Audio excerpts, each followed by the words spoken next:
বৰ্তমান আমি ইয়াত পালোহি চবে ধুনীয়াকৈ আৰাম কৰি আছে আপোনালোকে চাবই পাৰিছে চবে আৰাম কৰি আছে কিন্তু খোজকাঢ়ি আহি কাৰ কেনেকুৱা কি মন্তব্য আপোনালোকক শুনাব বিচাৰোঁ আপোনালোকে অকণ শুনক ৰুজ তোমাৰ পৰা ষ্টাৰ্ট কৰিছোঁ তুমি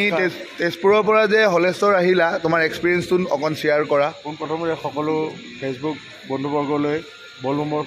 শুভেচ্ছা জ্ঞাপন কৰিলোঁ ভালেই লাগিলে বহুত ভাল লাগিছে খোজকাঢ়ি অলপ কষ্টও হয় কিন্তু কষ্ট কৰিবই লাগিব ইমান আৰাম দিলেও নহ'ব কষ্ট কৰিলেহে গম পোৱা যায় যে আৰামৰ মূল্য কি সেইটো কাৰণে কষ্ট কৰি থাকিব লাগিব জীৱনত কষ্ট আৰু আৰাম দুটাই পাম ন এতিয়া বৰ্তমান অন্ধক সুধোঁ অন্ধ তুমি খোজকাঢ়ি আহি কি এক্সপিৰিয়েঞ্চ পালা তোমাৰ মনটো কি হ'ল কি নহ'ল অকণ ৰাইজক কোৱা কি ক'ম আৰু ৰাইজ মহাদেৱে লৈ আহিছে আহি পাই গ'লোঁ অকণো দুখ চুখ পাইছা নেকি ভৰিত যি হৈছে মহাদেৱে লৈ লৈছে আৰু এতিয়া মহাদেৱে গম পাব আৰু ন মহাদেৱে আমাক লৈ আনিলে